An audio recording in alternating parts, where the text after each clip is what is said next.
Hey everybody. Oh my goodness. It's me, the infamous Kiki. I'm sorry I did live, but I apparently didn't plug in my damn computer. I'm feel dumb. Anyway, my name is the infamous Kiki and welcome to my channel where I watch TV shows live. 90 Day Fiance, Loved Her in Lockup, or two that I'm watching live currently. I also do reviews, opinions. Sometimes just shoot the breeze whenever I feel like it. Welcome to my channel. For those who would like to support the channel, in the description box, I do have a link to one of my Etsy shops. You get 20% off. I know the holidays are coming up, and you guys, you want to get your shop on? Well, hey, get your shop on with me at my channel. I'm gonna watch this episode live. You see me looking up here because this is where my TV's at. You see me looking down here because this is where my computer at. I have to kind of push my computer this way because it's linked to the charger. If y'all can see the hookup I have here, but anyway, I appreciate everybody being here. Please like the stream. I know a lot of you guys are gonna watch on the rewatch. Some of you guys don't even watch this shit. You just want to hear me talk about it and flip out about it. But that's okay too. I really appreciate y'all. Who am I? I'm the infamous Kiki. I'm an artist, um, a mom. Uh, I'm an award-winning artist.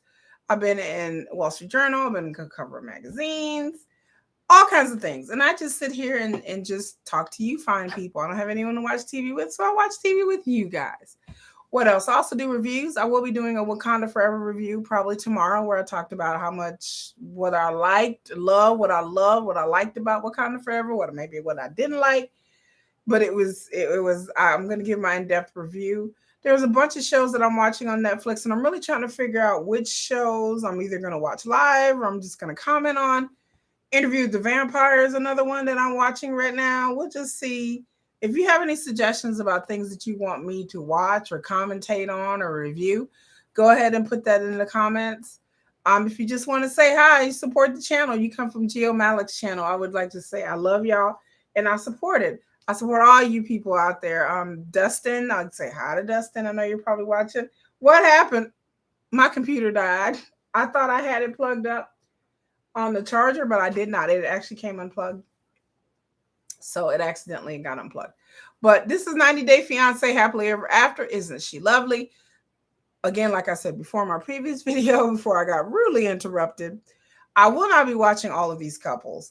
I don't care about Ed. I don't care about Yara. I don't care about Andre. Jenny and Sumit, we'll see how that goes. And I will try to tell you how far along I am in the episode. I do watch these episodes, the replay on YouTube. So I'm not watching these episodes like on WeTV or TLC or Discovery. I am watching these. So the commercials are edited out and sometimes there's YouTube commercials. So please be patient. And sometimes and then also in here, we also talk about the Discovery merger. Yes, Dustin wants to talk about the Discovery merger. I haven't heard any latest news as of yet. I've been so busy. Last week I was supposed to do lives, I was supposed to do reviews because I'm watching things on Netflix. I didn't have time because last week was just hectic. I do work elections, so I did work the elections last week. I'm just getting over being sick with a cold, a really bad cold. And so I'm trying to get over that. But yes, we can talk about the Discovery merger. My son is, believe it or not, is upset about the Discovery merger because there's several kids shows that got canceled, and he was like, "Mom, they canceled blah blah blah. Mom, they canceled blah blah blah." So even my son, who's 12, knows about the Discovery Warner Brothers merger. It was upset because several animated shows have been canceled. I hope I feel better too. I thought I was over this cold and over the flu and everything was going good. My kids are fine. My mom's still getting over, but she got COPD. But I started coughing like the past couple of days. Like today, I was coughing a lot. The weather has changed here in the great state of Texas. It went from 80 degrees to 50 in like one damn day. So a cold front has come through apparently because there's some hurricanes or something coming through. I coughed all day today. So my voice may be a little scratchy. I thought I was fine. I coughed. Like I was up in the movie theater talking about Wakanda Forever and I was coughing forever. So I was kind of shocked that I was coughing. And I was coughing the other day too. Anytime the weather dips, apparently I just start coughing and I don't like it. I want to be over this. Like I'm frustrated because I don't like being sick. I don't like being hoarse. I don't like coughing. I don't like. So thank you for everybody who's giving me well wishes. Thank you, Dustin. I really appreciate it. But we're gonna start this episode right now, and they're gonna start with Bilal and Sheeda. And I'm really kind of over that their storyline because Sheeda wants to have a baby and Bilal does not. But I'm hoping we can take a break from all the drama and enjoy first vacation as a couple. Last week, Sheeda wanted to start a yoga studio and all this. So apparently this week they're going on their first vacation as a couple. We'll see how this goes because Bilal is so anal retentive and so just OCD. I don't understand how anybody can have a baby with him, have a trip with him, because he just seems like a control freak. It seems like somebody who likes everything just certain ways. And when you're having a child or doing a trip or anything else in life, it doesn't always work out the way you planned. So I don't know. What it says is up to you. Okay, Dustin says with his disability, things get worse when the weather gets colder and I can't get out the house because I'm in a wheelchair. Oh, okay. Well, I understand that. The cold weather, it causes my son to have asthma. I don't have asthma per se, but apparently I have some sort of respiratory issues. And when the air gets real cold and the atmosphere it gets real thin, it's harder. I know it's harder for me to breathe. And I'm trying to work out. I'm trying to trying to work out, but with me having this cough, it's just not working. But yeah, Dustin, I didn't know that you're in a wheelchair. My husband was in a wheelchair for quite a long time. My husband, when he was in a coma for 3 months, he couldn't walk. So he was bedridden, and he had a potty chair, and I had to learn how to transition him over. I learned how to do the grip, and then he had a belt that I had to use to stand him up and transition him from like the wheelchair to the couch or the wheelchair to the bathroom. I remember all those days. So, and so I never realized how strong I was mentally and physically when having to deal with a husband who couldn't walk for a long time. Oh, okay. I never heard. He gets harder and harder out of the house by noon. The weather gets bad. Okay, I totally understand that. So Bilal and Sheeda, it looks like they're packing to go on a trip, something like that. So they're going on a trip, and she's saying about Bilal being super controlling and super nitpicky. And I don't know where they're going. I want to go on a trip, y'all. Your girl wants to go on a trip. If you want me to go on a trip, you want to come with me, we should plan a trip, y'all. If anybody out there sees this, because I have never really traveled. Once COVID hit, so they go to New York City. So Bilal and Sheeda is like saying it's very loud.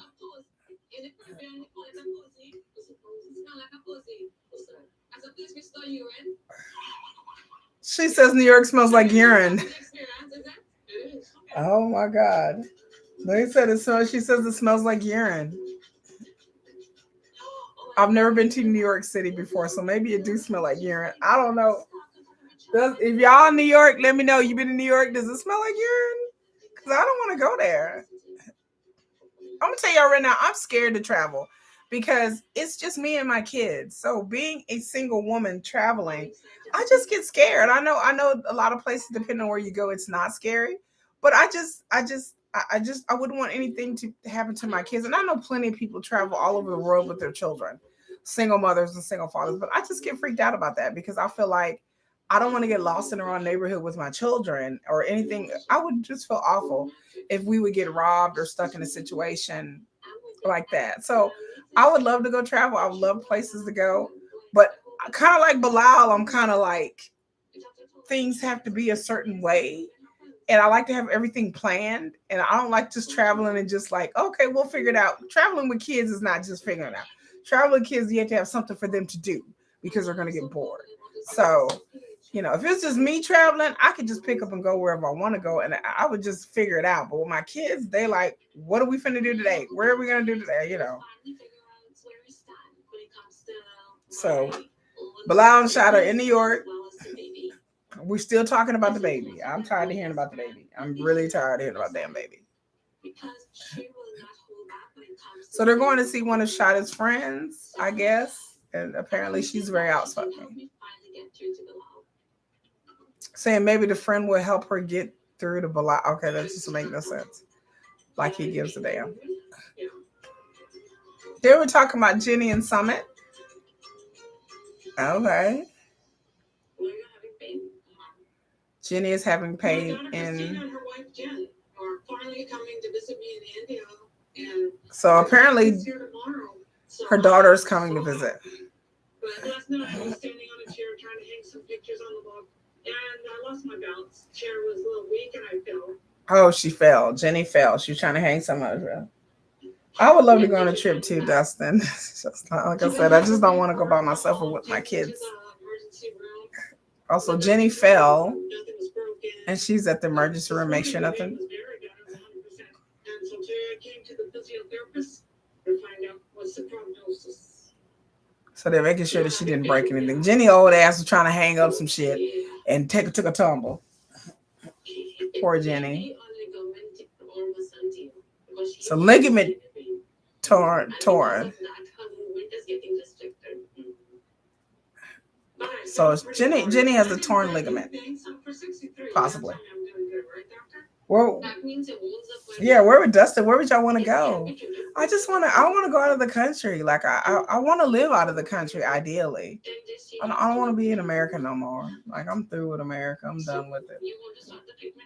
So Jenny old ass and fell down. She gets. I love the doctors in India. Yeah, Jenny is older and more fragile. Tell them Sumit. Yeah, at this age, like, are we really starting to realize that Sumit really starting to realize how old Jenny is? They talking about we generally don't think about it. Well, yeah, you need to think about it because shit happens. Now Sumit is thinking about a child. There's no way in hell that Jenny should be having a child at her age, whether it's adopted, whether it's surrogate, or nothing. Jenny is too old to be thinking about running around with no damn child. Oh my God, what pulls my teeth? Your home country. Where are you from, dear? Where are you from, boo? We moving. Let's go. Let's roll on out. Where is your home country at? I thought you were from here. Where are you from? This is my home country, but I don't mean I'm stuck here. Fuck that. Oh, poor Jenny. I kind of feel bad for her. But yeah, she could fall down and break a hip. Anything could happen to Jenny. They talking about you're afraid of needles. Is it acupuncture? Just relax. I'm not afraid of needles. I've been stuck so many times it don't bother me at all. So they're doing like it's just like a little something that's sticking you. Look at Sumit look like he about to pass the fuck out. Sumit over here like, ah. I was kind of like acupuncture. Summit's not scared of the sword, but he's scared of the needle. He don't like needles. Oh, he donated blood. He got scared.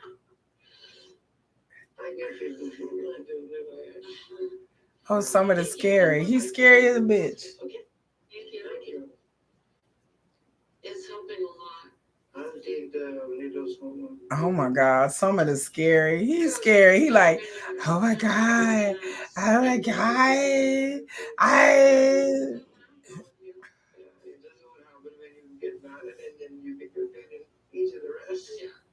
Yeah. This is the reason why you can't work 7 days a week, because accidents happen. So this is why Sumit can't work 7 days a week, because accidents happen. Jenny, you sound stupid. Because you never know. You got to sit at home and babysit me. You're a grown ass woman. If an accident happened, you do what other people do who live by themselves. Not everybody has a spouse.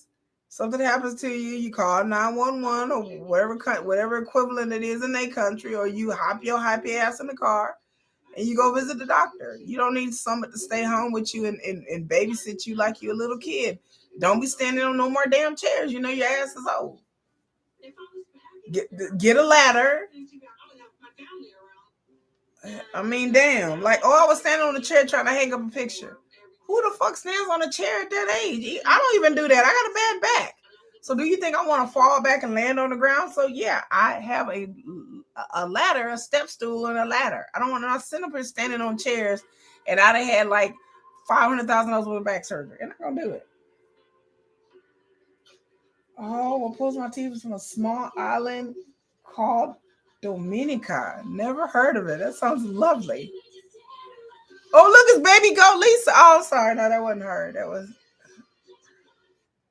That was Andre. I don't give a damn. Let me tell you, my husband's family is from Moldova, and the other half of his family, it's right next to the Czech Republic. Sisters, and it's not a cultural thing with Andre. He's just a dickhead. I'm just gonna keep it real, y'all. I'm fast forwarding past them because I don't care. I don't like the way Andre talks to his wife. It annoys me, so I don't want to see it. Anyway, we're getting on to Michael and Angela. Angela's getting like packing up her shit. I think she's getting ready to go back to America. Somebody told me, a spoiler alert. Okay, I'm 18 minutes and 55 seconds. I read somewhere, not somebody told me, but I read somewhere that Michael was spotted at an airport in Georgia. So apparently him and Angela are still together, and he got his visa. Allegedly. That's what we can deduce. Was an all-time low. Michael was blogging about taking out Instagram. He's called a random girl on his Instagram his person. He called a random girl on Instagram his person. So that is the reason why she has, in Nigeria, flipped out, physically and verbally assaulted this man because he called somebody his person on the internet. I would think if you were cheating with somebody you're talking to on social media, I would think that you would have sense enough to not post a comment saying, "Oh, hey, boo, you're my person, blah, blah, blah, blah, blah." I would think that Michael would be a lot smarter and discreet when you could just send DMs back and forth. Why in the hell would you be in the comment section on her page or Michael's page or anybody else's page? Why would he or her or anybody be in the comment section talking about some shit like that if you're cheating or if you're flirting? So that none of this makes any sense. I mean, I'm like, to me at this point, they're like making up shit. I don't know. Make sure y'all hit that like button. Let me try to grab my phone. My phone is blinking over here. But none of this makes any fucking sense. Like, it just makes no sense. She's upset over a comment in a comment section. What?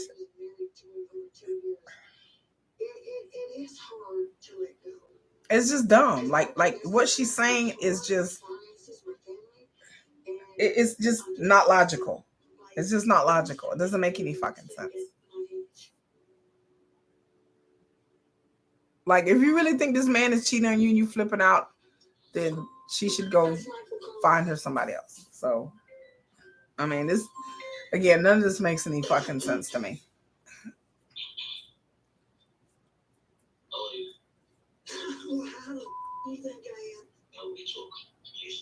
So Michael's trying to talk again.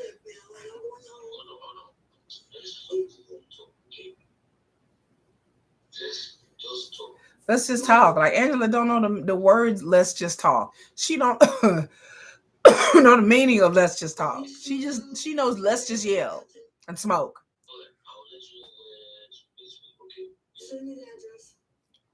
So apparently Michael wants to try to meet up again. I'm just so confused right now.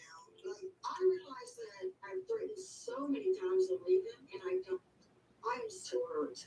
But I still love my husband, and I really at this point don't know what to do.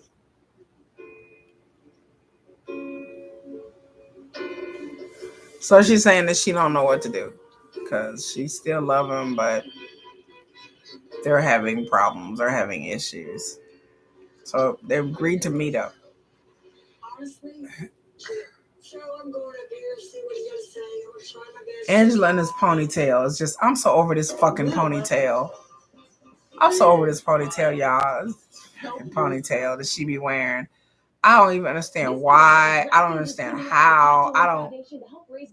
We're on a commercial, by the way. I don't understand why, how, why the ponytail, when the ponytail, where the ponytail. Where does she put the ponytail in her luggage at? Is it in a hideaway bag? Like, and then the ponytail, it just looks like it's a rat nest on top of her fucking head. I just don't get it.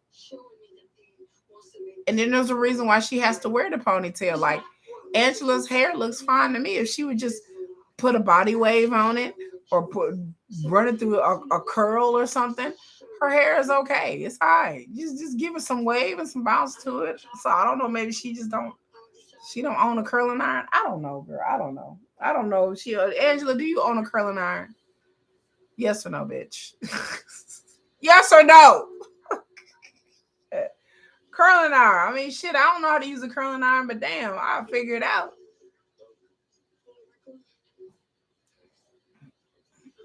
And he giving her a hug and a kiss, and she just like, bitch, whatever. Why does Angela dress like it's 1987 and she's like a fitness instructor? Like, I don't know if she's supposed to, I don't know, half the time I don't know if she's supposed to be in an Olivia Newton-John video or she's supposed to be instructing yoga. I don't know, but half her outfits look like just like she's in some real bad 90s or 80s fitness like video. And 1, and 2, and 3, and 4, and stretch, and push. Yeah, like I expect her gonna bust out that at any moment. And then how many gold chains can you wear? 1, 2, 3, 4, 5. Bitch, what are you in a cartel? Like, I don't know. I don't know. She dresses the cross between a yoga instructor or some chola in the Mexican cartel. Yeah, look, if you're Hispanic, you know what I'm talking about. You know what the fuck I'm talking about. You know what a chola looks like. Y'all know what a chola is. Chola is like, y'all know, y'all motherfuckers Hispanic. Y'all know what a chola is. Like, come on now.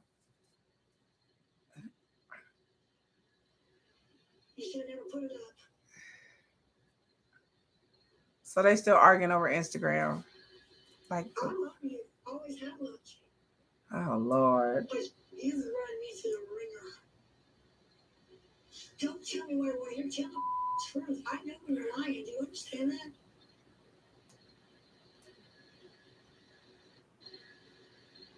It's just like a standoff. Fact, let me see your phone, Michael. Let's see what y'all do. Oh Lord, now she want to see his phone. Oh no, he got to give up the phone like he's a child, like he's a little fucking kid. This is what I wanted the whole time, and I'm glad that he took it down. But so he took the post down or comment or whatever that was on there. He should have just took it down, like deleted. Who cares? What women do you have on this phone? My cousin, my niece. And I have that right. I have that right.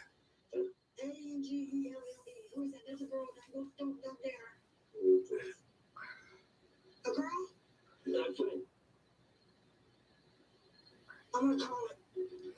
Then she looking through his phone. Well, wait, hold on. Let me pause. Then she looking through his phone, right?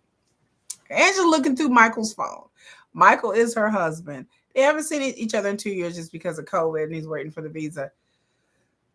She goes to Africa.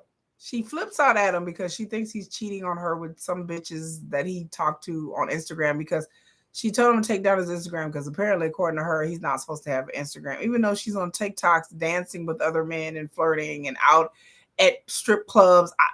I don't subscribe to Angela's TikTok or Instagram or anything, but from what I've seen online, Angela is out drinking. She's out partying. She's out doing whatever. I don't know how frequently she's doing that, but she seems like a bit much of a fucking hypocrite. So she got Michael's phone, told him, give me your phone. She's looking for any women's numbers. And so she finds a number named Angela, somebody named Angela in his phone. So she's going to call it. And Michael's saying that Angela, another Angela, Angie or Angela, is just his friend. So she's like, okay, bitch, I'm going to call it.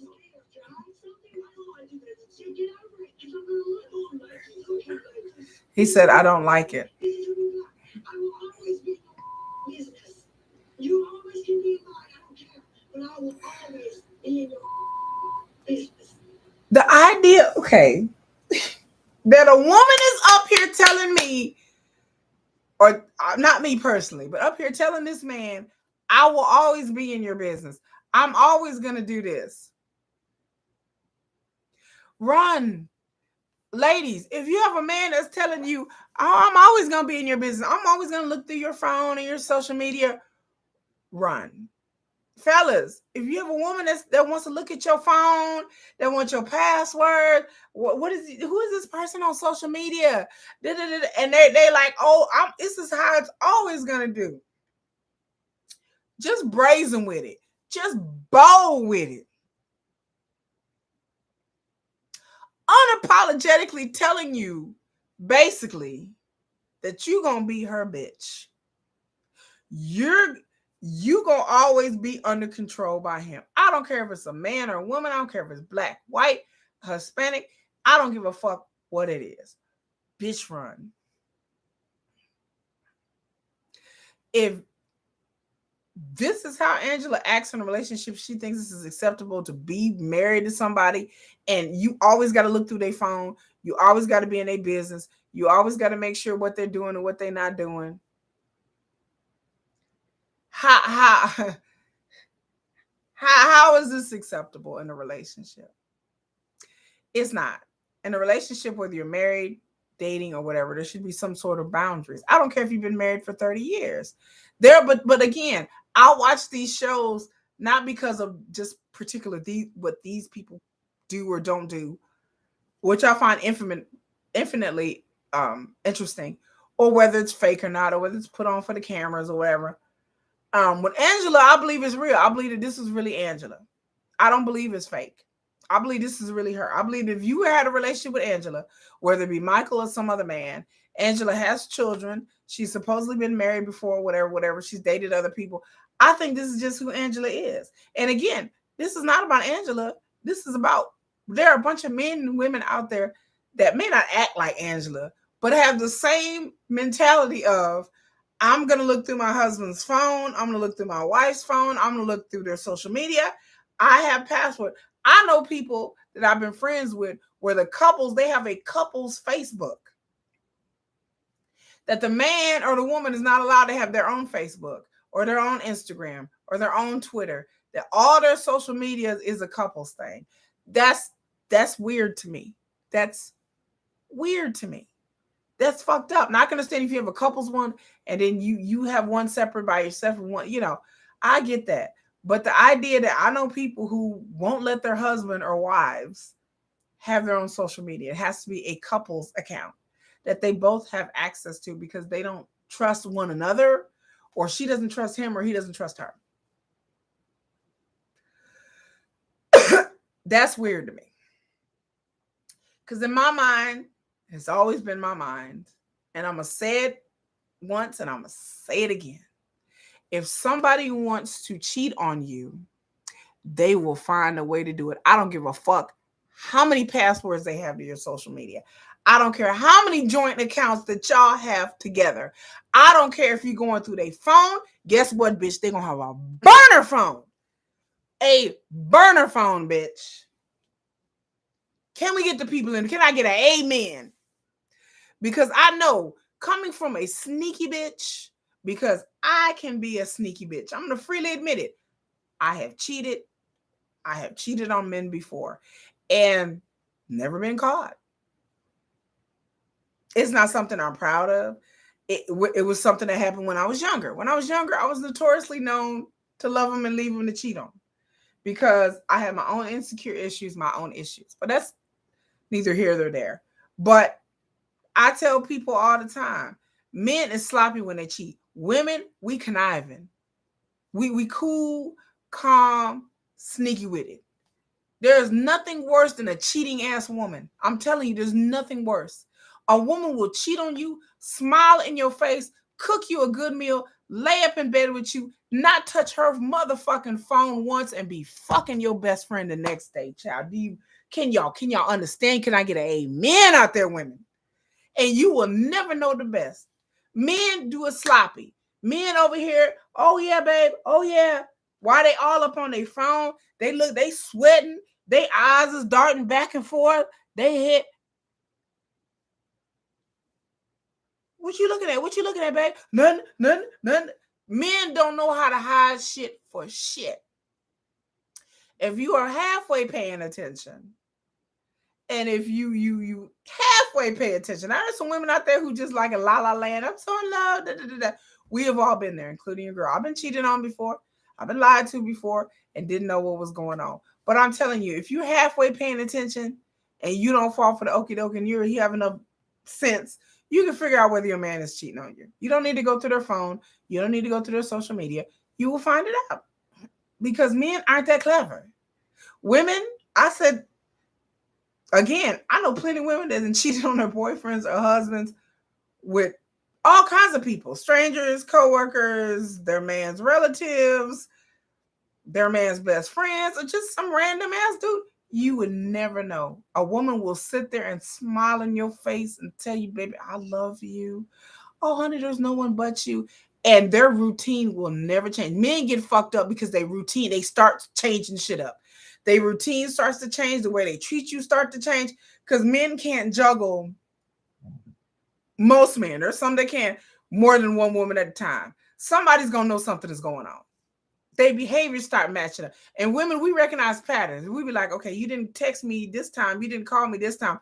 What's really going on? Women know. We look and see patterns and be like, okay, this motherfucker he's text messaging me good night every night, and now after 7 o'clock, I can't even get a hold of him. That's what men do. A woman will be sitting there next to her man, next to her Sancho, and be telling me, oh, good night, baby, I love you. And then the dude next to her be like, baby, who you text messaging? I'm text messaging my mama. Yeah, my mom, she's sick. And so I'm telling her good night. I'm text messaging my kids. Because we know that he expects that good night text every night. And we're going to give him that motherfucking good night text. Am I right? Am I right, ladies? We're going to give him that fucking text. Because we figure out if we stop texting him at night before he go to bed a little bit, he gonna suspect something going on. So, I usually text him around nighttime. So, what I'm gonna sneak off to the bathroom, baby. I gotta go to the bathroom real quick. Hold on. You're gonna take your phone with you and be like, good night, baby, I love you. And then come right back out that room, sit next to your side dick and be like, okay, baby, let's rock and roll. Men don't do that. Men will slip. They slip, they'll get caught slipping every damn time. I'm telling you, words of wisdom from your girl Kiki. I'm telling you, every damn time. They'll be off with another chick. Don't send you a text message. Don't call you till the next day. And you be like, bitch, where were you at? Why haven't you called me? Why haven't you texted me? Where you been? Oh, honey, I fell asleep. Bitch, right. Am I wrong, ladies? Am I wrong? Men are not that clever. There's men out there who think they players and think they that. Honey, they'll find out that the chick done figured it out a long time ago and they out fucking somebody else. So Angela doesn't want Michael to do certain things. It has nothing to do with cheating, in my opinion. It has nothing to do with that. It has to do with control. I think it has a little to do with cheating, but I think it has to do with control. And so now Angela is calling his friend Angie. She called the chick to me, I want to know why your number's in my husband's phone. That's all. And again, I'm somebody who's received that phone call. And guess what? If I knew I was fucking your man, I'm gonna play it off. Oh, girl, that's my coworker. Oh, that's my cousin's friend's friend. That's what a real side bitch would do. What a real side bitch would do, she'd be like, "Oh, don't worry about it." Blah blah blah blah blah. Like high five, side bitch, right? I've been a mistress. I've been a side chick before. Willingly. I got into it knowing that this dude was married and he had, but it wasn't nothing serious, So anyway, we skip past Yara and we on to Jenny and Sumit. Try my double bonus jack combo at just $4.99. Jenny and Sumit. Hey, honey, We go to commercial right now. Commercial. Come on, get on Jenny and Summit. Jenny and Summit kind of boring too. Jenny got that broom in her hand. Her house actually looks clean. It looks neat. It looks clean. Oh, that's the reason why it's clean, because her daughter's coming, so she's trying to clean the damn house. It's been 2 years since she's seen her daughter. Sumit's gonna be working, so this is the perfect time. Jenny over there getting her motherfucking clean I on. just miss her, and I need her here. Their apartment or house, whatever, looks cute. I'm happy to enjoy back into my life.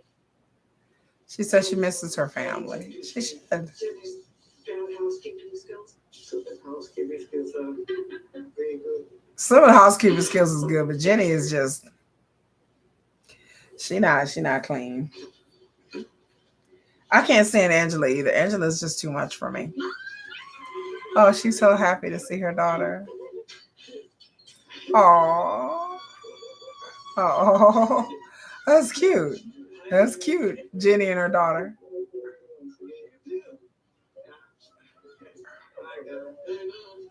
Oh my gosh, she's so happy to see her daughter. I would be so happy to see my daughter too, and see my daughter in 2 years. I couldn't imagine not seeing my child in 2 fucking years. Like, I would just die. I could not imagine not seeing my kids like every day. Like, that would hurt me. I'm so glad she with her daughter. Oh. I just don't want to let her go. I want to just keep hugging her forever. Oh, Jenny crying.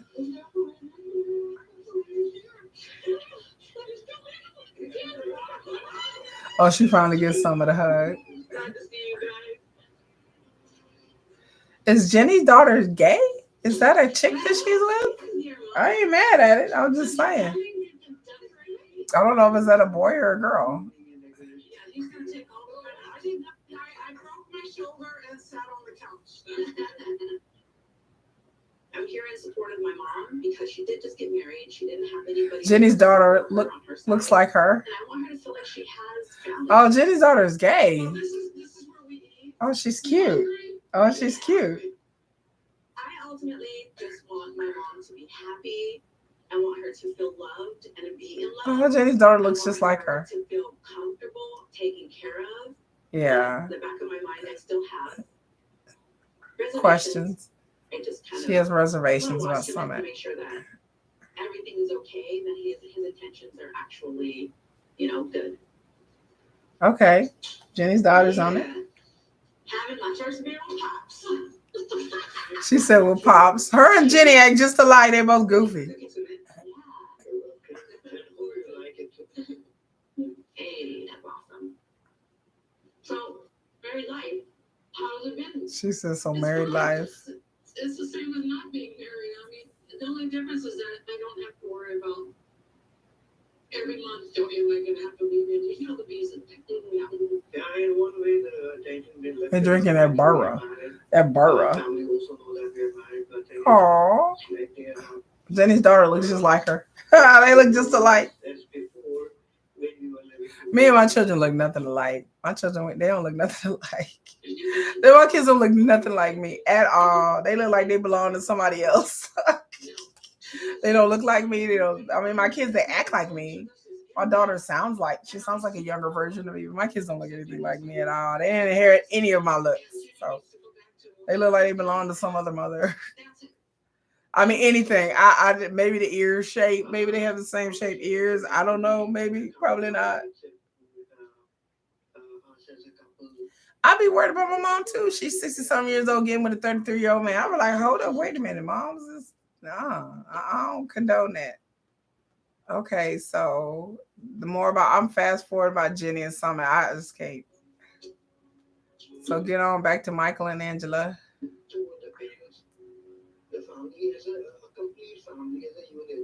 I like Jenny and Summit. I don't have anything bad to say about them. I think a lot of stuff that they go through, besides dealing with his family, I think that was real. But a lot of this other stuff with Summit wants to work and all that, and Jenny wants him to stay at home, be a pawpaw. I don't think that's going to work. Summit wants to work. Let him work. And then Angela and Michael apparently didn't work out. Let me see. Can I see another uh okay. La la la la la la la la la la. So that's the end of the episode. There's nothing on here. I guess they're gonna drag this Usman and Summit thing. I mean Usman and Kim thing out as long as they can. We saw the preview. Um,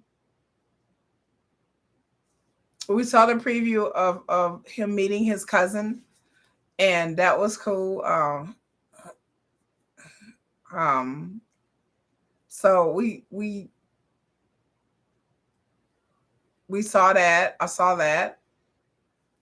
Uh and the chick that Usman was with is his cousin, supposedly. And like people were all freaked out, like, oh my God, oh my God. I was like, do y'all not understand that like in a lot of cultures, even in America, like back in the day, like in the 1800s and stuff like that, like people married their cousins, especially if you live in a small community in a small town. 9 times out of 10, if you know, of course, before technology, before cars and all that stuff, people had to like meet and marry people in their town or in their area because people didn't travel a lot. So if you live in a town where a bunch of your relatives are settled, 9 times out of 10, you're going to marry somebody that's probably going to be related to you. And I don't know about first cousins, but you know, second or third cousin, and even sometimes first cousins, like Edgar Allan Poe married his first cousin. There's a bunch of famous people like politicians and stuff like back in the 17, 1800s that actually married their first cousins. So the idea that like people are like your first cousin, yeah, da, da, da, that's a very modern thing because in a lot of societies, a lot of countries in Africa, Asian, Southeast Asian, Arabia, they have married their half cousins, first cousin. Like I said, we don't know what kind of cousin she is. I mean, she may be a cousin by marriage. We don't know if it's his first cousin, his second cousin, his third cousin. She may be in the same clan or the same tribe. His dad may have I mean, if his dad has okay, Usman, the way they're saying he possibly comes from a polygamous marriage, a polygamous culture. So if his dad had brothers and sisters, or his mom had brothers and sisters that had different moms, like I said, let's just say that let's say Usman's grandfather and grandfather had many wives. So they could have had, you know, Usman's grandfather could have had 4 or 5 wives, and each of the wives had 3 or 4 children. And so Usman's mom may have a sister, but could be a half brother or sister. And the half brother or sister could have married somebody and had multiple wives and multiple children. So really, yeah, it would be technically speaking his cousin, but I mean, it's a half brother and sister. They're marrying somebody else. So, you know, it's relation, but not that relation. Or Usman's mother or father could came from a family where somebody had multiple wives and they're bringing in children maybe from a past relationship. So when they say cousin, Usman's mom or dad could have stepbrothers and stepsisters that had children. So but it's still considered in some cultures and Muslim cultures, Muslim religion, that they're still kin. Like even though it, you know, your dad or mom, your mom or dad, they had children together, but then maybe the dad brought kids from a previous relationship, or the mom brought kids. Y'all are still considered brother and sister. So it may be a situation when they say cousins, it may not be blood relation. It could be, like I said, second cousins, third cousins, or when you're talking about a polygamous situation, they're all half brothers. It could be a half brother, half sister. Like I said, they're still genetically related, but not really. Or somebody could have brought kids from another relationship, another marriage, and it could be a stepbrother, stepsister. But again, that notion of stepbrother and stepsistership doesn't really exist in a lot of cultures. You bring kids from another marriage, or your brother and your sister, regardless. So yeah, I'm just explaining how that could happen. Or it could really just be his first cousin. Like I said, you know, other cultures marry their cousins. So is I know a lot of people that's like, oh my God, it's like really genetically close. It is, but it isn't. But I won't get into that. That's another conversation for another day. But I saw the young lady that Usman's supposed to be married. I think she's 18 or 19. She is absolutely positively gorgeous. She's beautiful. I would have proposed. I would have got on one knee and proposed to her. She is gorgeous. She's wearing a beautiful blue headdress and traditional clothing. She looked, the way she carried herself, she had a little smile on her face that was just so like a little like a little clever. Like she kind of was very aware of what was going on. She wasn't like some wide-eyed 18-year-old like, ooh, Usman, you're so wondering, Usman, like she was none of that. The look on her face was very like she had a secret. Like the smile on her face was like I know what this is. Like she kind of knew what it was. And so I like that about her. And she looked absolutely positively gorgeous. Like she really knew. She just had an air about her.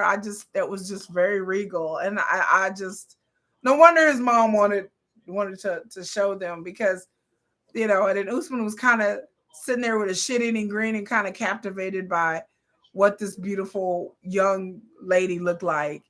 And but apparently it's like they were saying online right now, it's a paternal cousin. But like I said, we don't know if it's his dad's half brother or sister or full brother and sister or step brother and sister. We don't really know. So what when we determine as incest is different in other cultures, but she is undeniably a beautiful, undeniable, beautiful young woman. So but the way he was looking and grinning, I didn't ever see him look and grin at Kimberly like that. And then Kimberly's son was talking to her and trying to tell her that, trying to talk some sense into her and trying to let him know, let his mom know what time it was. And she was like, oh, I didn't really think of that. And oh, I didn't really. Kim just don't seem that bright, in my opinion. The stuff that she do and how she think, it's kind of like she the type of chick that be with a dude and a dude could just tell her anything. The dude just be like, yeah, I'm talking to 6 other bitches. And it's like Kim wouldn't even figure it out until like years later. Like she seems like this person that just want to believe the best intentions in people. And I understand that there are people out there who like that, who think that's the best way to go. But in my opinion, that's not the way to go. I always think the worst intentions of people. And I know that's going to rub some people the wrong way. And people are like, oh, you shouldn't think that way. But in my mind, yeah, I don't automatically assume that everybody is up to treat me good. I just assume the opposite. Because 9 times out of 10, people have their own agenda, especially when you're dating somebody. I just, I don't have this feeling like, I don't trust people. I have trust issues. So, I don't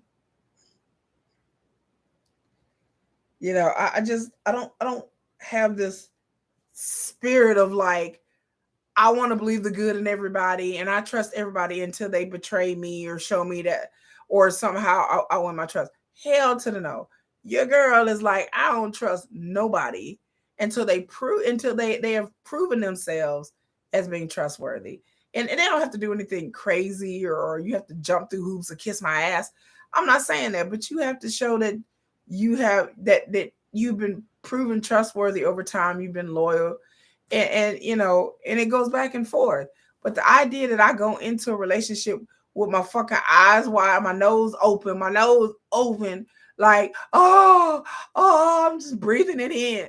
Like maybe I did that shit in my 20s, but Kim, like you 50 something now. You've been hurt, you've been lied to, you've been cheated on, you've been betrayed, you've been hoodwinked, snookered, bamboozled. Everything that she talked about, she's experienced bad relationships in her past. But it's like, but she just keep running headlong into traffic. It's like she keeps getting hit by the car, but then stands at the corner and runs headlong into traffic. It's like, girl, how many times you gonna complain about getting hit by the car? So when it comes to Kim, I did have some sympathy for her in the beginning, but now I really don't have much sympathy left for her. You understand what I'm saying? I just don't. Like, I can't support somebody who continually don't want to be second, don't want to be second, I want to be first, but then you're still stuck in another situation where you're second or third or fourth, but then people try to tell you and try to talk you out of it, but you're so delusional, you're gonna stick with it. And so far that we know, stick with it. And then when you do get hurt, you're gonna turn around and blame the man for it, or blame yourself, or not blame yourself, but blame them for it. And then, but there are plenty of, but like I said, again, watching these shows, there are plenty of women and men out there. There are plenty of women and men who have horrible relationships time after time after time after time again. And instead of really taking some personal responsibility, then they end up hating men or hating women. I see it on the internet. I see it in Reddit groups. I see it in Facebook groups. I see it all the time. There are a bunch of people out there that are hating the opposite sex. And granted, some people have been through some horrific, horrible things that there's no excuse, there's no rhyme or reason for it, nothing. There are people who have been through some stuff that they did not deserve, they did not see, they were blindsided by. I mean, it happens. I've been in a situation where I've been cheated on and totally been blindsided. Here I was just going around living my best life. But then I think back, hindsight is 2020. If I think back, I'll be like, well, this happened and that happened. I should have seen this and this didn't happen and that. So there's signs that I should have seen. But again, I'm going to learn from that experience and be wiser and do things and move in different ways and do things differently. But there are some people that have been hurt over and over again, and they still doing the same shit that they've been doing since they were 20, or still been doing shit they've been doing in their last 3 marriages and last 3 relationships. Like Chaz on Love After Lockup. He's been married like 4 times now. With all the women have been damaged, it seems like. I don't know if they've been incarcerated, but it just seems like all the women he's dated either used him, were on some kind of substance, were women who weren't shit, and he swoop in and try to play Captain Save-A-Ho, and like he did with Brandwin, and that didn't work out. So Kim, the same thing. It just seems like she's gotten in impossible situations with impossible men, thinking that it's going to possibly work out, and then it doesn't, because she thinks that I'm special enough to keep this person, or our love, our relationship is good enough and special enough to where we're going to defy the odds of what people are saying and be together. And again, it doesn't, you don't have to be a man or a woman or black or white or American or African for this to happen to you. I've done the same thing, ladies and gentlemen. Your girl, I have had failed relationships, but then if I really take a step back and I'm just like, okay, yeah, some of the dudes were dogs, but I'm like thinking to myself, Kiki, didn't you know that going in? At some level, I really did. Like, I knew the dude wasn't shit. He didn't have a stable job. He didn't have a pot to piss in. He just got out of jail. He wasn't smart. He wasn't nothing. But I just thought, well, if I give him a chance, then it'll just be okay. Or if I get with him and maybe try to help him out a little bit, it'll be okay. Do y'all not understand the fallacy of that thinking? Or nobody's perfect and nobody's in a perfect situation. And then you hear this shit. You see this shit, this bullshit in memes. You see this bullshit on Facebook and on Instagram and on TikTok. These people making these memes talking about, well, you got to help them out and you got to be loyal and we got to struggle together. Bitch, I'm not struggling with you. My struggle is over. I'm almost 50 years old. The fuck I look like struggling? Well, every man that you get with is not going to be at the same level, bitch. You better be. You better be. I've worked hard to have what I have and do what I do. And I've worked hard for everything that I've had. So money isn't everything, no. But stability is. You don't have to be rich. You don't have to live in my neighborhood and live in the house that I have and have 2 cars and have this and have that. You don't have to do that. But I need you to be an adult. I need you to take care of yourself. And when it comes to relationships, I need you to be self-aware. I need you to know what you want. There are people out there running around dating people who are like, oh, I don't know what I want. If I don't know, I'm just kind of going with the flow. And these women who deeply want a relationship, who deeply want to be with somebody, who deeply want to get loved, get with these men who are like, I don't know what I want, and I'm just going with the flow. And then they'll take you home and have sex with you, and then they be going with the flow again. They be going with the flow. They be going with the flow, girl. They gone with the flow. Where the flow at is gone. They gone. Yeah, they didn't went with the flow, girl. Yeah. Well, I don't know what happened. I was dating him, and he was saying that he was kind of looking for a relationship, that he wasn't really quite sure. But he said we were going to go with the flow. Bitch, that what you think just happened, girl? You went with the flow. You went with the flow. He flowed right the fuck out. And then you have women out there, particularly women. I say this because I'm not a man. I don't date women. So I date men. I'm straight. So I see this with women who get with men that's just not right for them, whether mentally, emotionally, physically, substantially, always. And then they think that they can make salad out of shit. Sometimes you can't make salad out of shit. Sometimes it's just a shit salad. It's just a shit salad. Well, he doesn't have this right now. And he's just getting back on his feet. Okay, well, let him get back on his feet over there. You can get back on your feet over there with the next bitch. I'm not the bitch to be dating where you're trying to get back on your feet. I respect the hustle. I respect anybody who's gone through a divorce or had a relationship in where they've had to move out and start all over again. Great. You can do all of that. But the fuck away from me. Get your life together and then call me, and hopefully I'm available. But the idea that I'm going to be with you while you figure out what job you're going to get, while you figure out where you're going to live, because right now you're living with your brother, and whether you're going to figure out what kind of car you have because your ex-wife took your car, I sure hate it. I understand things in the divorce. I understand that people get taken through the ringer in divorces, and they may lose their house, their job, their money, their finances, all of that. And I'm so sorry that this happened to you. And it may not be fair.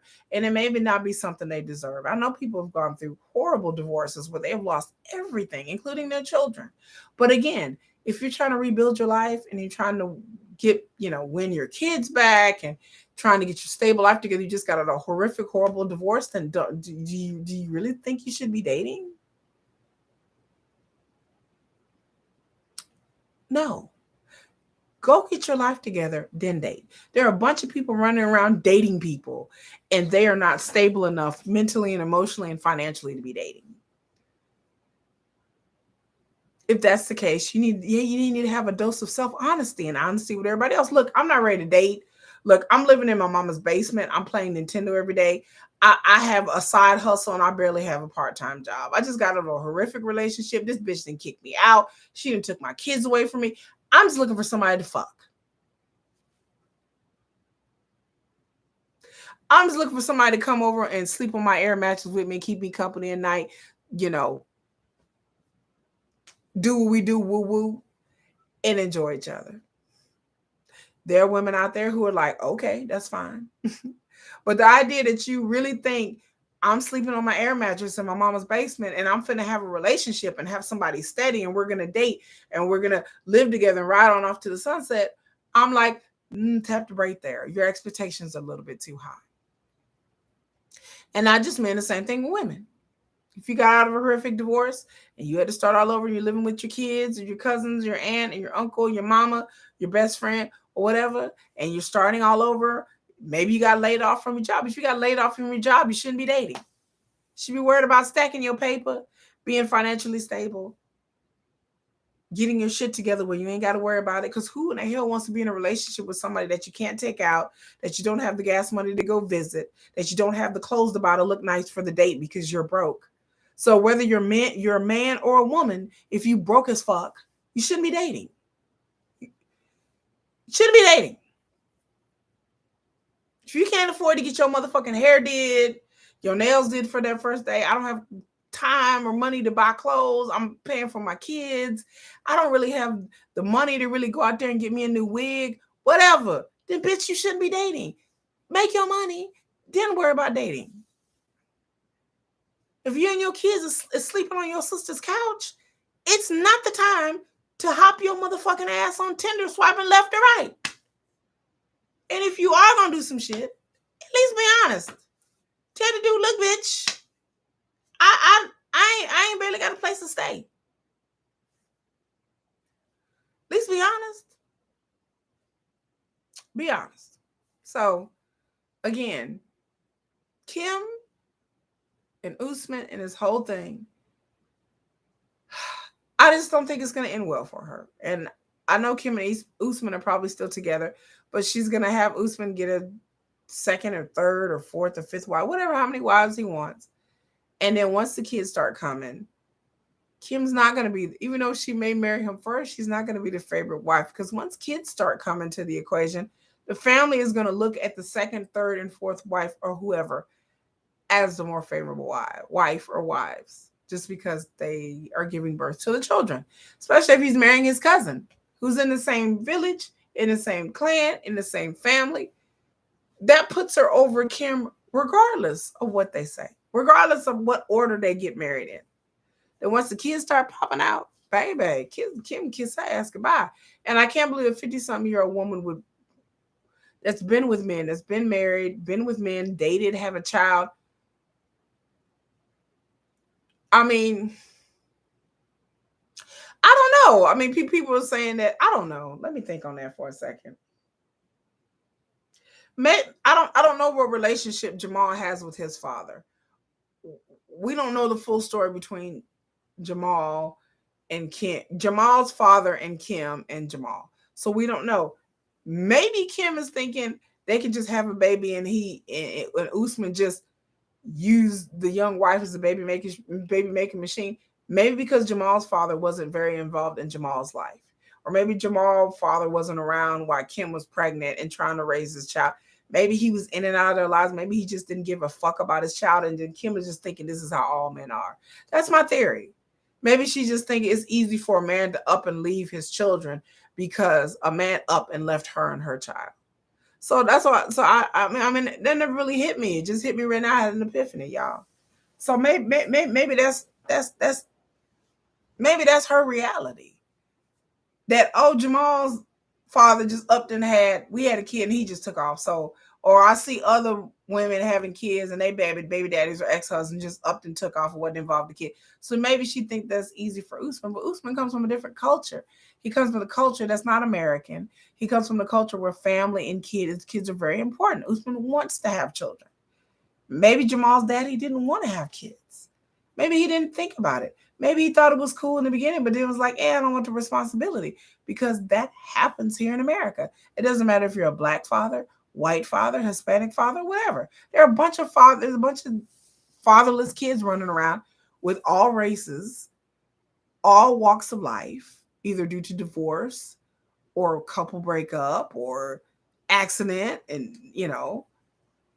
it happens. So maybe she's thinking that it's that easy because maybe in her experience for Jamal's daddy, it was that easy. And then things that she's seen in America, the way these men are, even back then, and especially now, that it's easy for them to up and lead their kids, and not knowing that dating African, I don't know if Kim has ever dated and talked to an African man before, but when you're dating men in other cultures, you have to understand how they feel about marriage and kids and everything. You need to educate yourself on that. So I don't know. I just think that I don't know if she's just being naive, or she's just letting the American experience and the past experience that she's had shape her view about what marriage is and what a kid is and what happens. It's like Kim, just because Jamal's dad up and wasn't shit and wasn't a father doesn't mean that Usman is just gonna have a kid and be like, okay, I'm gone. I don't think that's gonna happen. So I don't know. I just don't see it happen. And like I said, I have no sympathy for Kim at this point, because I'm just like, what can you say? It's like having that girlfriend that just never listens to you. The dude is cheating on her, whooping her ass, and then she's just like, oh, but I love him. I don't know what to do. And you're like, girl, just leave him once for all. And she's like, nah, just like, I love him. I love him. And it's just like, it's like talking to a brick wall. And there's nothing you really can do. They just have to learn now. So with Kim, I just feel like she has to learn her own. Because again, we've all been there. I know we've all been in love and blind in love. I don't care what walk of life you come from, what culture you come from. We have all had a heartbroken. We've all had people lie to us, betrayed us. All of it. You know, we've all had bad things and good things happen to us in relationships. And you have to learn and just move on. Um, so I don't know. We see if Kim, I don't know. And like I said, with this whole her proposing marriage, it had me. I had an out of body experience because I couldn't believe she was up there doing that. That shocked me. If you watch my other video that I did about Kim and Usman, I was shocked. I was beside myself with shock because I did not think for a million years that Kim was going to propose to this man. I don't know. Like I said, I don't know if this is something that the network and the people who do the show is pushing, because we all know that they will have a bitch at a wedding dress shop and all that.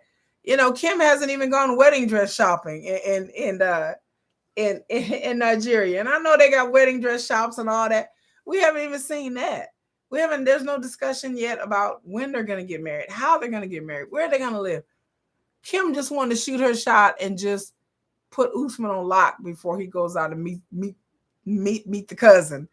And somehow she feels like he's going to become all gaga in love with, enamored with her, which he was blushing. Like I said, he was up there with this shit-eating grin.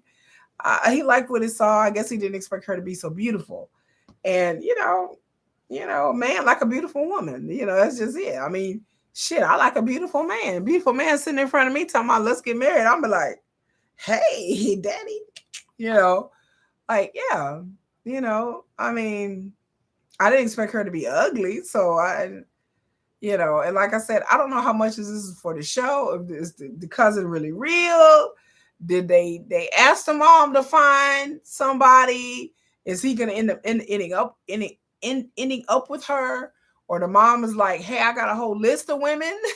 Maybe the mom has like a whole list. Like, if you don't like this one, and I got this one. You don't like this one, I got this one. Maybe the mom got a whole roster of dudes, a roster of women that potential candidates for Usman. So who knows? Like I said, I don't know if this is all set up by the channel or what. We will see. Or getting married was their idea, and like they talked Kim into it. You should propose. So we don't know how real a lot of this shit is. I keep telling people, we don't know how real all of this is, but I just hopefully it's real. Hopefully it's real, but if it's not, that's one hell of a storyline. That's a doozy. That threw me, definitely threw your girl for a loop. But and another thing I have to say, that culture is no joke. Like, I had to tell people, when I was younger and I was dating, I always ask dudes, like, have you ever dated a black woman? I usually don't date men who've never dated a black woman. I don't care if they're black, white, Hispanic, Asian, or whatever, because I tell people that dating me, particularly me, I can't speak for all black women everywhere. I'm not going to speak for black women because we're all different. But I know when it comes to dating, that dating me, somebody asked me, what's the difference the other day? Well, what's the difference between dating a black woman and dating a white woman? I'm like, it depends on what black woman you get with, but it could be a difference. I tell people all the time, I am not a white woman. There's nothing wrong with white women. There's nothing wrong with Latinas. There's nothing wrong with any woman anywhere. It all depends on what you're looking for. But the idea that some people, especially people who've never dated outside their race, think that dating outside their race is easy. It is not. It is not. I don't date people who've never dated outside their race, because when you bring a black man or a black woman home, your family will act in ways that you've never seen before. Like, it is blindsided. I know people have been in these situations. I've never dated. I've only a few times, a long, long, long time ago, have I ever dated a white dude who's never been with a black woman. Each time it's ended in disaster, because they thought I was cool. They liked me. They thought I was wonderful. But the moment when I went to go meet the family was like, I live in Texas. The family was like, what is this? You brought a black girl home? Because it was never discussed in their family. And they thought their family was cool with it, and their family was not cool with it. And they thought their grandparents, of course they wouldn't mind. They wouldn't mind. They've never said anything bad about black people. Yeah, until you bring one home. I tell people that all the time. People's cool with black folks until you bring one home. And then you'll see your parents and grandparents react in ways that they were shocked that their parents said things to them about somebody who was a more of an ideal partner than the previous ex, or maybe a bunch of their exes. I done dated dudes where I was like the best thing that ever happened to them. I wasn't on drugs. I wasn't a hoe. I don't smoke. I barely drink. I don't do, like I said, I don't do drugs. I had a stable job. I was in college. I had my own apartment. The last chick they was with was a fucking meth head, crack whore chick who had nothing going on for her, who was stupid, who caused drama, who poked hole in his tire, tried to fight his sister, all this shit. But I had family be like, well, what about your ex? The fucking meth head, crackhead hoe that poked hole in my tire to try to fight me, try to put me in jail? Yeah, her. That bitch was better than me because she was white. They was like, well, she wasn't that bad, but we don't know about this one. What do you mean I don't know about this one? I'm not on drugs. I don't drink. I ain't slashed nobody's tires in my fucking life. I don't cause no drama. I don't hurt nobody. They met me and was like, oh, there's something about her in your life.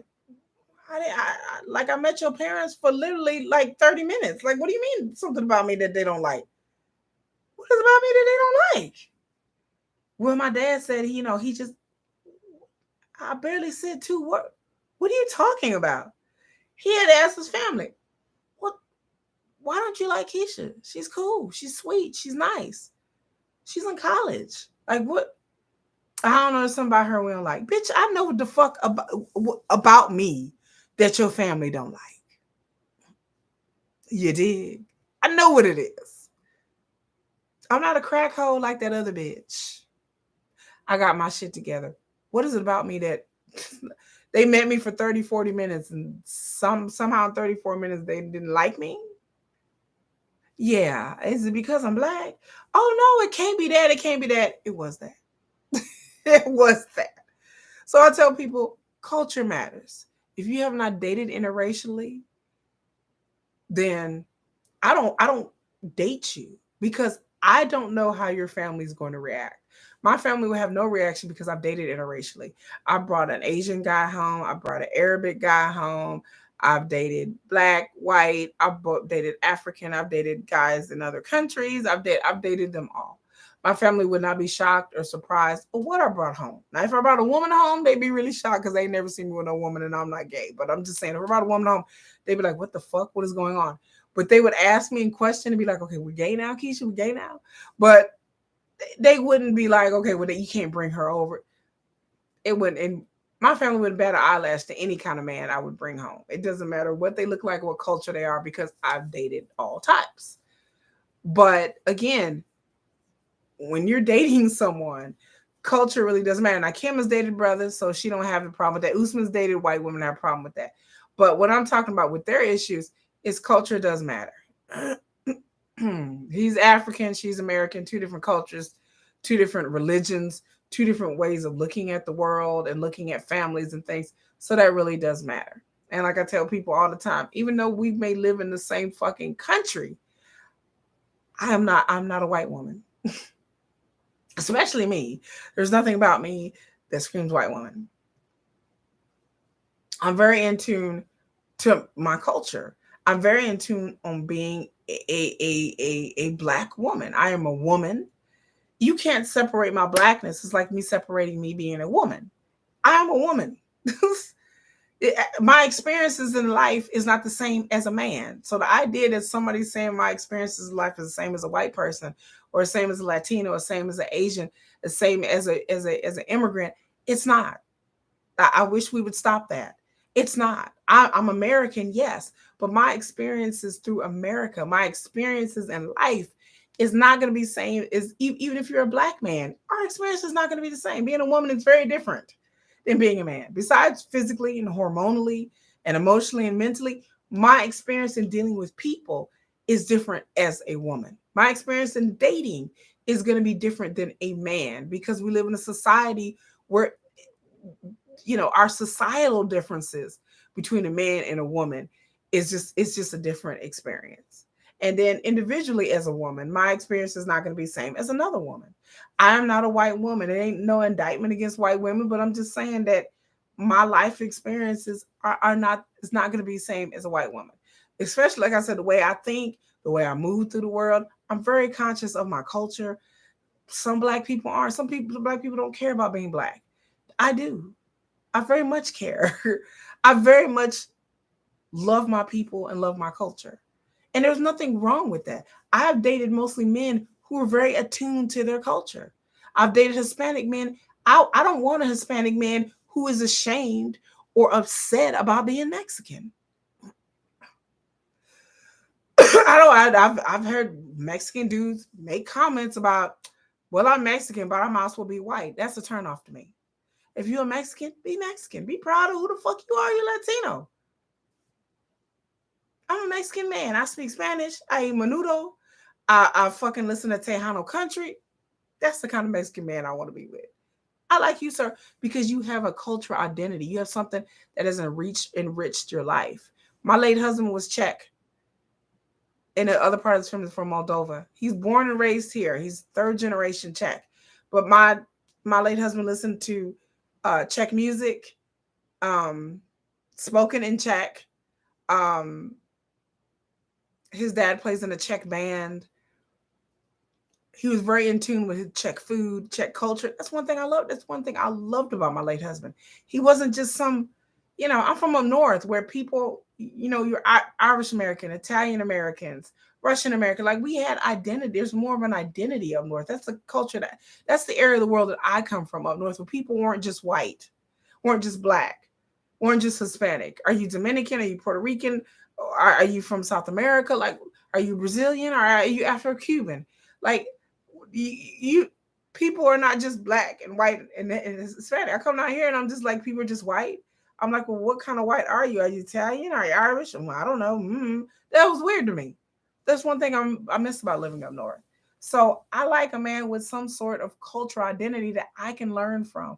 We can learn from each other. I will sit here and make you grits and some soul food, and then you in turn will have up here making kolaches and pierogies, and I love all of it. I love all of it. My late husband would go to Czech.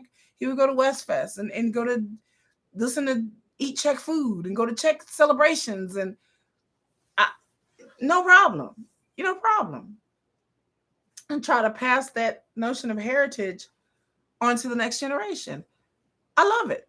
And so to date someone outside your culture, you have to get to know about their culture. You have to respect a person's culture. And I think with Kim and Usman, I really don't see that. I see it's kind of like a clash. It's kind of like, I want to do this and I want to do this, and boom, boom, boom, boom, boom. I mean, there's compromise.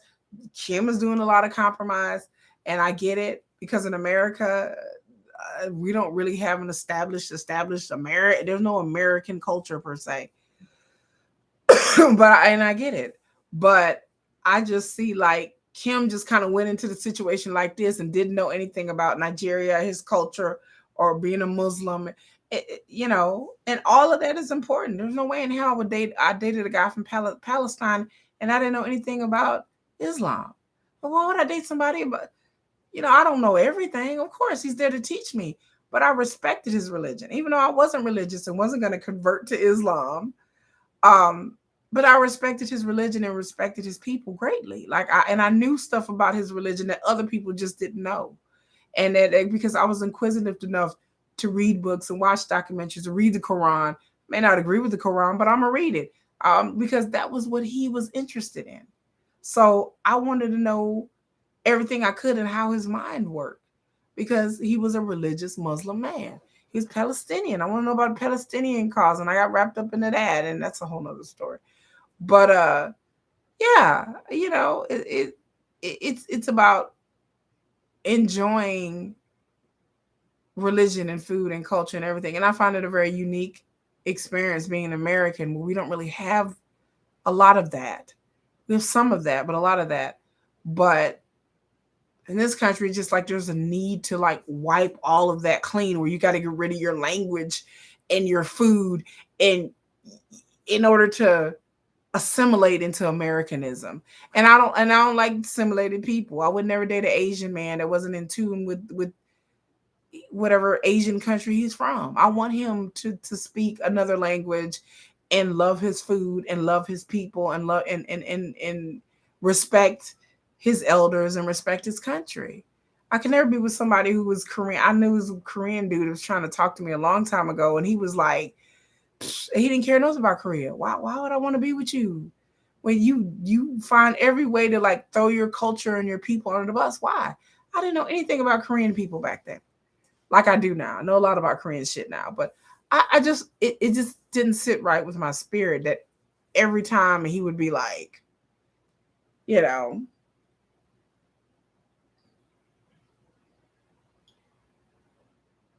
I just I hated it when I started reading the comments. Dustin, what are you talking about? Last week I hope this week, next weekend. Okay. What are you talking about, Dustin? But I just hated it. I hated when he would throw his heritage under the bus. Like there's nothing worse than like a self-hating person. There's self-hating black people out there. There's black people who don't like being black, who don't like anything. I like being black. I don't have no issues with it. I mean, there's certain things that are not perfect, but there are people out there who just don't like their own culture and their own people. And hopefully one day they will change. But being a self-hating gay or self-hating anything is not good. A self-hating Latino wants to make excuse, and a lot of times it's because they've been raised in places and raised in situations where they didn't have a strong cultural foundation where they felt like I got to leave all this shit behind in order to fit in. You know, and I tell my kids all the time, they're biracial. I don't want you to feel like you got to leave your blackness or you got to leave your Czechness or your Germanness or your Hispanic, that you want to get rid of all of that. You shouldn't have to. You shouldn't have to because all of that makes up you. So there's no shame in who you are and what your cultural heritage is. And if anybody tries to belittle you or make you feel small or make you feel like you got to leave this behind and claim to be this and claim to be that, and you're not black enough, you're not white enough, you're not Hispanic enough, you're not this enough, then fuck those people because you are enough. You are who you were meant to be and born the way you're supposed to be born. And so you don't have to pick a side, really. Culturally, you don't have to pick a side. You pick a side on what's comfortable for you and what's right for you. It's not about picking a side. It's not about, oh, I'm black, I'm white. My daughter says I'm triracial. I have three different quote unquote races, because there's no such thing as races. Three different culture. I'm tricultural. I said there's no such thing as race. By DNA definition, we all are like 99.999% the same with just cosmetic differences, different hair textures, different skin tones due to evolution, different heights, different way where our body collects fat, different body structure. All that has to do with cosmetic differences. But then at a DNA level, we're human beings. We're 99.9999% the same. And all the other shit is just cosmetic. All the other shit is just cultural, societal. But at the end of the day, if we got kidnapped and captured by fucking aliens, they wouldn't give a fuck whether it was somebody from Africa, somebody from China, or somebody from motherfucking Ireland.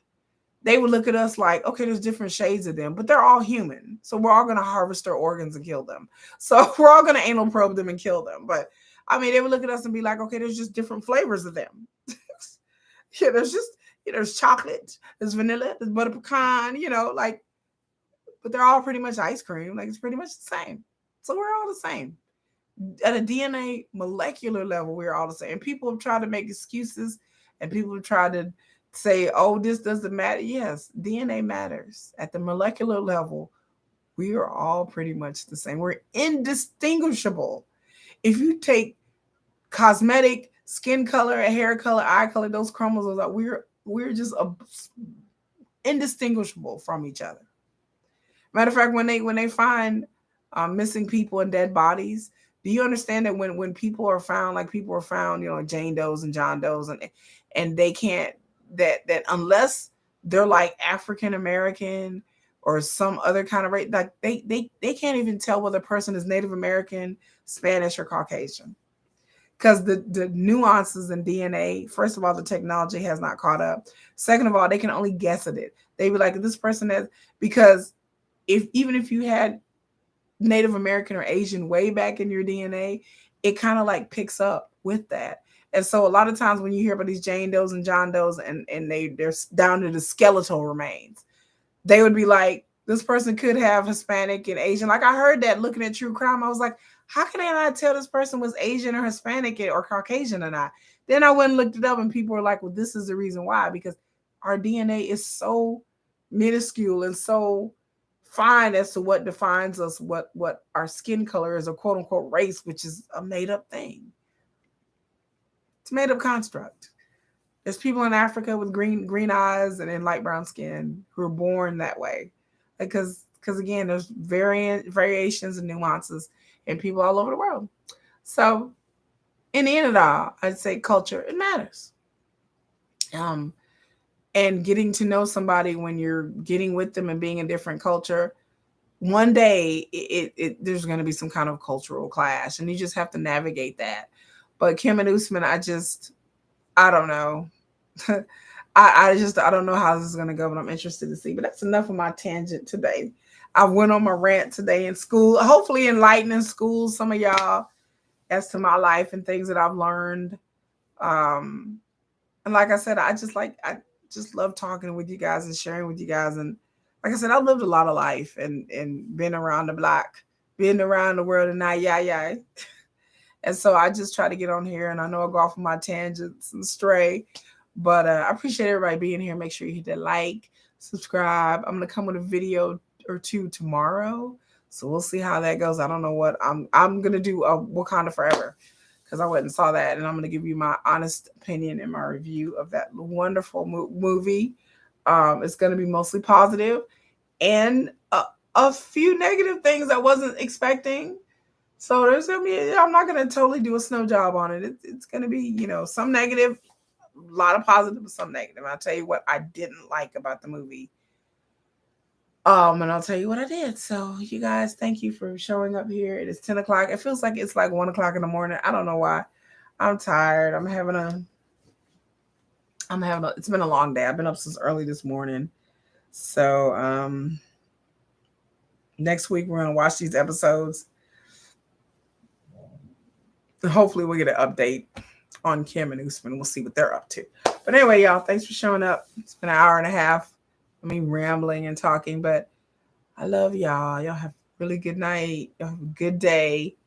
And I will see y'all on the next video. So hopefully tomorrow. Bye.